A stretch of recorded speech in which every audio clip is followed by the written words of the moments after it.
Everybody, my name is Ariana Bazile. I am a two-time test taker. I passed on my second attempt. I graduated from the University of Hartford with my BSN. Um, I would like to thank Ready to Pass for my success in passing the second time. I think a lot of my issue was trying to find too many resources, and I had to repeat the course again. So what I would say is it is very important to know your content.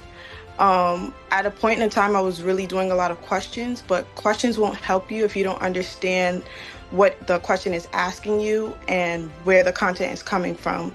Do you know your nutrition? Is that related to the disease process? Is that related to health promotion and maintenance? How is it all connecting together? And I think a lot of what my second test came about was me studying my content, doing all the questions in the book, and making sure that everything that I was doing was put together. So if I seen a disease process and then it mentioned diet, I had to know what was a part of that diet. Like if the person doesn't want potassium, what am I looking for? Do I know what foods have potassium, what foods don't have potassium?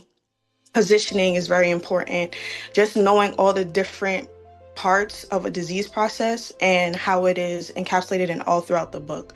So there's going to be a lot of tossing and turning from this section to the next section, and you have to make sure you know it all. Flashcards are very important in this time. Good for memorization. If you can use Quizlet, that's another form of flashcards, but it's online.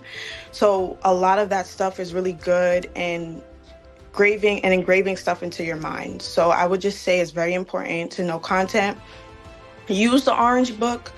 The Orange Book is very good for when you don't know what you're looking at, and it will show you from the beginning of the lesson to the last page of the lesson plan what you do and don't know. You could even, in my case, I was also doing this.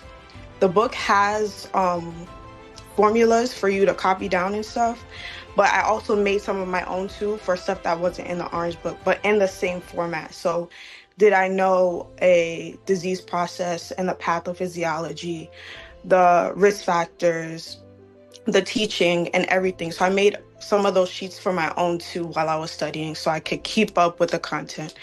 And I would say it is best to choose how many hours you want to study a day, but I would say no longer than 6 hours a day for studying.